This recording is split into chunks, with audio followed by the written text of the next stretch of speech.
Hello everyone, কেমন আছো তোমরা সবাই? আশা করি তোমরা খুব ভালো আছো, সুস্থ আছো।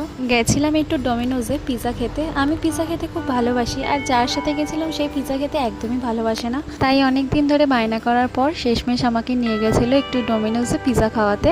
কিন্তু একটাই নিয়েছিলাম, যেহেতু ও পিৎজা খেতে ভালোবাসে না সেজন্য দুটো আর নিইনি, তো একটাই মিডিয়াম সাইজ পিৎজা নিয়েছিলাম ভলকানো চিকেন পিপার পিৎজা, আর নিয়েছিলাম একটা চকোলাভা কেক আর পেপসি।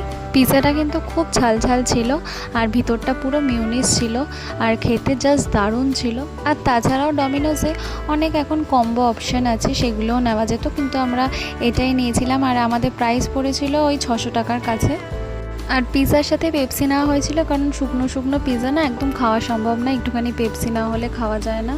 আর এটা হলো চকোলাভা কেক, এটার দাম নিয়েছিল ওই 104 টাকা মতো। খেতে খুবই ভালো ছিল, বাট সাইজটা একটু ছোট ছিল।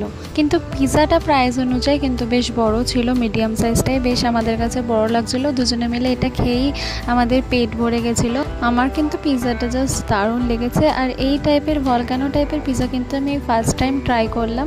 আগে পিৎজা খেয়েছি, বাট এরকম টাইপের খাইনি। আমার মুখ দেখে আশা করি তোমরা বুঝেই যাবে যে পিৎজাটা আমার কতটা ভালো লেগেছে।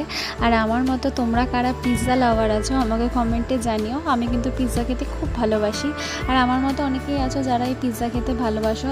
আমাদের একদম বাড়ির সামনে, মানে বলতে গেলে 10 মিনিট মতো দূরে এই ডোমিনোজ পিৎজাটা আছে, তো আমরা সেখানেই গেছিলাম খেতে। তো ভিডিওটা যদি ভালো লাগে অবশ্যই একটা লাইক কমেন্ট করো, আর আমার চ্যানেলটা কিন্তু সাবস্ক্রাইব করতে একদমই ভুলবে না। পিৎজাটা তো আমার দারুণ লেগেছে।